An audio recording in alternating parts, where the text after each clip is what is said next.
Hello, मेरा नाम है प्रभात और आप देख रहे हैं लेट्स टेक विद प्रभात। और आज की इस वीडियो में मैं आपसे बात करने वाला हूं कि कैसे आप अपने कंप्यूटर या लैपटॉप की परफॉर्मेंस को डबल ट्रिपल इंक्रीज कर सकते हैं बिना किसी पैसे के खर्च किए। तो जैसे जैसे हमारे कंप्यूटर और लैपटॉप्स पुराने होते हैं तो अपनी परफॉर्मेंस ड्रॉप कर देते हैं, क्योंकि जो हमारा हार्डवेयर होता है वो एज के साथ परफॉर्मेंस ड्रॉप करता है। और आप कुछ स्टेप्स ले सकते हैं, यानी कि कुछ चीजें हैं जो आप कर सकते हैं अपने कंप्यूटर और लैपटॉप की परफॉर्मेंस को इंक्रीज करने के लिए। ऐसे ही मेरे पास आज एक ये लैपटॉप है जो कि लिनोवो का E41 सीरीज का लैपटॉप है और इसमें एक dual core Intel Pentium processor है और इसके अंदर 4 GB रैम है। और आज मैं इस वीडियो में इस लैपटॉप की परफॉर्मेंस को इंक्रीज करने वाला हूं और ये एक सीरीज रहेगी 3 वीडियो की, जिसमें मैं आपसे स्टेप बाय स्टेप चीजों के बारे में बात करूंगा कि कैसे आप अपने पुराने लैपटॉप को या पुराने कंप्यूटर की परफॉर्मेंस को इंक्रीज कर सकते हैं। और इस वीडियो को एंड तक देखिएगा और एक भी स्टेप मिस मत कीजिएगा। और जो मेरी आने वाली वीडियोस हैं उन्हें देखने के लिए मेरे चैनल को सब्सक्राइब भी कर दीजिए और बेल आइकन भी दबा दीजिए, क्योंकि मैं बहुत ही इंपॉर्टेंट 2 और वीडियोस बनाने वाला हूं इसी टॉपिक के ऊपर, जिसमें एक वीडियो रहेगी आपके सॉफ्टवेयर बेस्ड, जिसमें मैं एक सॉफ्टवेयर के बारे में बात करूंगा जो आपकी विंडोज का एक्सपीरियंस है और उसकी परफॉर्मेंस है उसको काफी ज्यादा इंक्रीज कर देगा। यहां तक कि जितनी परफॉर्मेंस आपको पहले नहीं मिलती थी अपने लैपटॉप से, उससे भी ज्यादा आपको परफॉर्मेंस मिलने वाली है उस सॉफ्टवेयर का यूज करने के बाद। और ये कोई ऐसा सॉफ्टवेयर नहीं है जिसे आपको इंस्टॉल करके रखना है, ये एक स्पेशल सॉफ्टवेयर है जो आपके और एप्लीकेशंस को या आपकी विंडोज को और ज्यादा ऑप्टिमाइज कर देगा। और तीसरी वीडियो में मैं आपसे कुछ हार्डवेयर चेंजेस के बारे में बात करूंगा। और जो ये वीडियो रहने वाली है इसमें मैं आपसे बेसिक स्टेप्स के बारे में बात करूंगा जो आपको लेने चाहिए अपने एक लैपटॉप या कंप्यूटर की परफॉर्मेंस को इंक्रीज करने के लिए। चाहे आप एक पुराना लैपटॉप लें या नया कंप्यूटर लें, अगर आपने कोई नया कंप्यूटर भी लिया है और उसकी परफॉर्मेंस उतनी नहीं आ रही है जितनी कि आपको मिलनी चाहिए, तो आप इन स्टेप्स को यूज करके उसकी परफॉर्मेंस को इंक्रीज कर सकते हैं। तो इस वीडियो को बिना स्किप करे देखिएगा और मेरे चैनल को सब्सक्राइब जरूर कर दीजिए। तो आपको सबसे पहले आप अपने सिस्टम में से एंटीवायरस को अनइंस्टॉल करना है। अगर आप कोई थर्ड पार्टी एंटीवायरस यूज कर रहे हैं, जैसे कि कोई अवस्थ का एंटीवायरस या मैकेफी एंटीवायरस या कोई भी थर्ड पार्टी एंटीवायरस जो कि आपकी विंडोज के साथ नहीं आता है, तो आपको उसे अनइंस्टॉल कर देना है अभी के अभी। क्योंकि अगर आप कोई थर्ड पार्टी एंटीवायरस यूज करते हैं तो वो डेफिनेटली आपके सिस्टम के रिसोर्सेज को यूज करता है और हमेशा बैकग्राउंड में चलता रहता है। वहीं पे अगर आप उसे इंस्टॉल कर देंगे तो आप उस कोर को या उस परफॉर्मेंस को यूज कर सकते हैं अपने डेली टास्क को परफॉर्म करने के लिए। और विंडोज डिफेंडर जो है, अगर आप विंडोज 10 यूज कर रहे हैं तो विंडोज डिफेंडर जो है वो एक बेटर चॉइस है और या एक बेस्ट चॉइस है इन सब एंटीवायरस के अलावा। क्योंकि जो विंडोज डिफेंडर है वो आपके सभी एंटीवायरस का काम करता है और ransomware support, real time support या फिर आपका ब्राउजर सपोर्ट, तो ये सारे फीचर्स आपको अपने विंडोज डिफेंडर एंटीवायरस में देखने को मिल जाते हैं।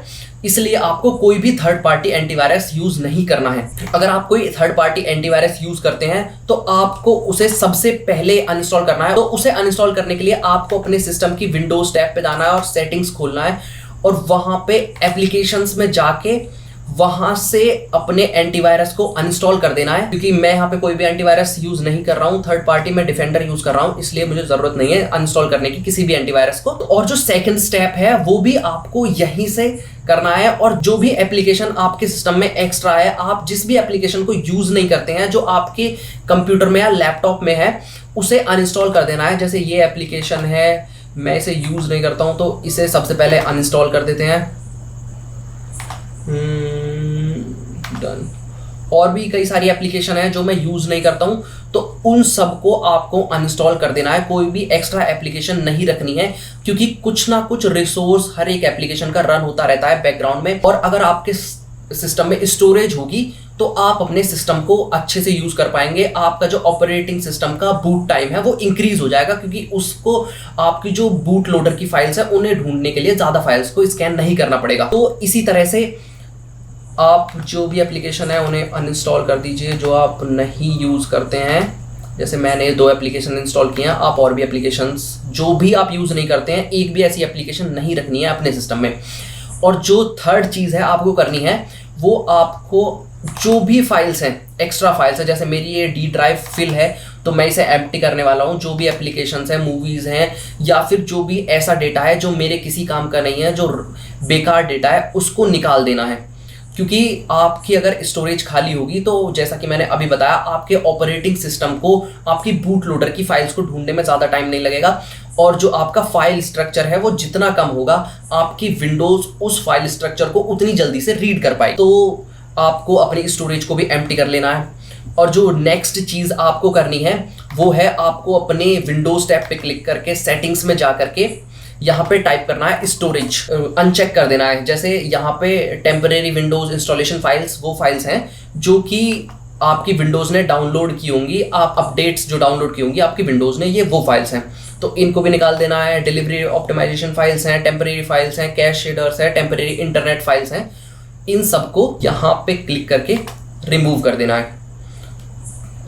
और इन सबको रिमूव करने के बाद आपको अपने विंडोज़ की जो अपडेट्स हैं, जो भी अपडेट आपके विंडोज़ में आई हुई है, या फिर जितनी भी आपकी अपडेट्स हैं, जो जैसे मेरे यहाँ पे कुछ पेंडिंग अपडेट्स पड़ी हैं, तो मैं इन सब अपडेट्स को डाउनलोड करने के बाद इन सबको इंस्टॉल कर लूँगा और उसके बाद इन सभी अपडेट्स को पॉज कर दूंगा। क्योंकि जो विंडोज़ अपडेट है अगर वो बार बार बैकग्राउंड में चलती रहेगी तो वो आपके रिसोर्सेज को खाएगी, और आप अगर कुछ काम कर रहे होंगे तो अगर बैकग्राउंड में विंडोज़ अपडेट चल रही है तो आपकी जो, जैसे ये डुअल कोर प्रोसेसर है तो इसमें 2 ही कोर है, तो एक कोर आप अपने किसी भी एप्लीकेशन के लिए यूज़ कर रहे हैं और दूसरा कोर जो होगा वो एम्प्टी नहीं रहेगा। आपका जो सीपीयू वो 1 सेकंड के लिए भी आइडल नहीं रहेगा। आपके जो रिसोर्सेज हैं ये बैकग्राउंड में उन रिसोर्सेज को यूज़ करती रहेगी अपडेट्स को डाउनलोड करने के लिए। तो आपको इसे कर देना है, जितनी बार आप उसको 3-4 बार क्लिक कर दीजिए तो ये डेट को एक्सटेंड कर देगा। तो आपको अपनी विंडोज अपडेट को पॉज करके रखना है, और इसके बाद आपको फिर से सेटिंग्स में जाना है और फिर से यहाँ पे स्टोरेज सेटिंग्स में जाके अपनी अपडेट्स को डाउनलोड करने के बाद, इंस्टॉल करने के बाद, जब आपको वहाँ पे लिखा हुआ दिख जाए कि you are up to date, उसके बाद आपको फिर से अपनी टेम्परेरी फाइल्स को निकालना है। और ध्यान रखिएगा कि आप डाउनलोड्स फोल्डर को और रिसाइकल बिन फोल्डर को अनचेक रखें, क्योंकि उसे आप बाद में मैनुअली क्लीन कर सकते हैं। वहीं पे आप इन सब फाइल्स को मैनुअली क्लीन नहीं कर सकते हैं, तो इन सब फाइल्स को यहां से क्लीन कर दीजिएगा। तो इसके बाद नेक्स्ट स्टेप आता है आपकी जो स्टार्टअप पे रन होने वाली एप्लीकेशंस है, क्योंकि जब आप अपनी विंडोज को स्टार्ट करते हैं तो बहुत सारी ऐसी एप्लीकेशंस है जो बैकग्राउंड में विंडोज स्टार्टअप के साथ स्टार्ट हो जाती हैं। तो उसके लिए आपको अपने कीबोर्ड में कंट्रोल शिफ्ट और एस्केप की प्रेस करनी है, जिससे आपका टास्क मैनेजर खुल जाएगा, या फिर आप अपने यहां पर टाइप करके भी टास्क मैनेजर खोल सकते हैं। तो यहां से आपको जाना है स्टार्टअप पे, और यहां पे जो भी एप्लीकेशन है, जैसे आपके ऑडियो ड्राइवर्स हैं या आपके जो ग्राफिक ड्राइवर्स हैं, उनको छोड़ के आपको सभी एप्लीकेशंस को डिसेबल करना है। यहाँ पे आपको राइट क्लिक करके इनेबल का और डिसेबल का ऑप्शन आ जाएगा। जैसे ये एप्लीकेशन मेरी इनेबल है तो इस पर अगर मैं राइट क्लिक करूंगा तो डिसेबल का ऑप्शन आ जाएगा। उस डिसेबल के ऑप्शन पे क्लिक करके आप यहाँ से एप्लीकेशन को डिसेबल कर सकते हैं। तो जैसे स्पॉटिफाई है, या मेरा यूटोरेंट है, या फिर अडोबी क्रिएटिव क्लाउड्स की जो एप्लीकेशंस हैं वो भी यहाँ से मैंने डिसेबल की हुई हैं, ताकि जो मेरा बूट टाइम है वो इंक्रीज हो जाए और मेरी जो बूटिंग टाइम पे सिर्फ विंडोज बूट हो, ऑन करते टाइम अपने लैपटॉप को सिर्फ विंडोज बूट हो और कोई भी बैकग्राउंड एप्लीकेशन बूट ना हो, ताकि मेरे सिस्टम की परफॉर्मेंस इंक्रीज हो जाए। और आपको एक स्टेप और लेना है, जिस ड्राइव में आपकी विंडोज है उस ड्राइव में आपको अपनी एक्स्ट्रा फाइल्स को कभी भी स्टोर नहीं करना है। आप उसके लिए एक्स्ट्रा ड्राइव बना सकते हो। तो आपको अपने जो विंडोज वाली ड्राइव है उसको सेपरेट रखना है, ताकि जो आपका फाइल सिस्टम है वो आपकी ऑपरेटिंग सिस्टम की फाइल्स को आसानी से रीड कर सके और आपकी बूट टाइम को इंक्रीज कर सके। तो इसके बाद आपको अपने सर्च बार में टाइप करना है परफॉर्मेंस, और यहां पे आपको जाना है adjust the appearance and performance of Windows. उसके बाद आपको क्लिक करना है एडजस्ट फॉर बेस्ट परफॉर्मेंस। आपकी विंडोज की लुक एंड फील को थोड़ा चेंज कर देगा, क्योंकि जब भी आप कोई नई विंडो खोलते हैं या कोई एप्लीकेशन खोलते हैं तो जो भी एनिमेशंस होती हैं उनको बंद कर देगा, जिससे आपके रिसोर्सेज कम यूज होंगे। तो आपकी जो विंडोज है वो और ज़्यादा स्नैपी खुलेगी और ज़्यादा फास्ट तरीके से खुलेगी। तो आपको इसको इनेबल कर देना है, और इसके बाद आपको जाना है अपने विंडोज पे और क्लिक करना है सेटिंग्स पे, और यहाँ पे आपको जाना है सर्च में, और सर्च में जाके आपको क्लिक करना है सर्च विंडोज, और सर्च विंडोज में आपको यूज करना है क्लासिक सर्च, और यहाँ पे एनहेंस्ड से हटा के आपको यूज करना है क्लासिक। तो क्लासिक यूज करने से आपका क्या फायदा होगा कि आप जो भी आपका जो सर्च रिजल्ट्स हैं वो आपके एंटायर सिस्टम को सर्च नहीं करेंगे, या फिर एक फाइल स्ट्रक्चर नहीं बनाते रहेंगे बार बार जब भी आप कोई नई सर्च करेंगे। तो इसमें आप सिर्फ अगर कुछ भी सर्च करते हैं तो ये आपको बेसिक सर्च रिजल्ट्स दिखाएगा, ना कि एडवांस सर्च रिजल्ट जो कि आपकी प्रोसेसेस को खाते हैं बैकग्राउंड में। तो आपको इसे क्लासिक पे कर देना है ताकि आपकी विंडोज और ज़्यादा ऑप्टिमाइज्ड हो और ज़्यादा अच्छी तरीके से रन कर पाए। और इसके बाद आपको जाना है अपनी विंडोज में सेटिंग्स में, और यहाँ पे आपको जाना है सिस्टम में, और यहाँ पे आपको क्लिक करना है पावर एंड स्लीप ऑप्शंस पे। यहाँ से खोलना है एडिशनल पावर सेटिंग्स, और यहाँ पे आपको एक नया पावर प्लान क्रिएट करना है जिसमें आपको रखना है हाई परफॉर्मेंस।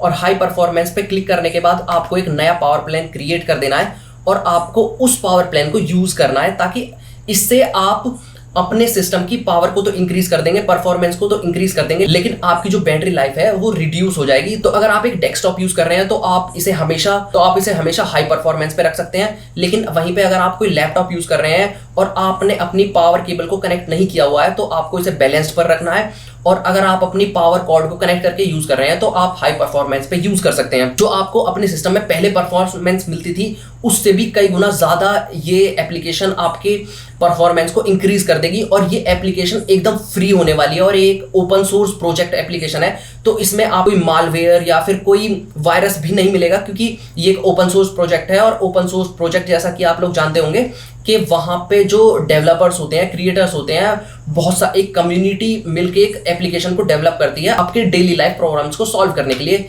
जैसे कि आपकी विंडोज को और ज्यादा ऑप्टिमाइज करने के लिए या फिर उसकी परफॉर्मेंस को और ज्यादा इंक्रीज करने के लिए। और अगर आपका क्वेश्चन हो तो नीचे कमेंट सेक्शन में कमेंट करके जरूर बताइएगा, और अगर आपको कोई प्रॉब्लम आ रही हो इन सब स्टेप्स को लेकर तो भी कमेंट सेक्शन में बताइएगा। और नेक्स्ट वीडियो जरूर देखिएगा, क्योंकि उसमें मैं आपसे बताने वाला हूं एक एप्लीकेशन के बारे में जो आपकी विंडोज की एक्सपीरियंस को और ज्यादा इंक्रीज कर देगी, और आपको जो परफॉर्मेंस अपने लैपटॉप से पहले मिलती थी उससे भी ज्यादा परफॉर्मेंस आपको इस एप्लीकेशन को यूज करने के बाद मिलने वाली है। तो मेक श्योर कीजिएगा कि आप मेरे चैनल को सब्सक्राइब कर दीजिए और बेल आइकन भी दबा दीजिए, ताकि जो मेरी आने वाली वीडियो है उसका नोटिफिकेशन आपको टाइम से मिल जाए।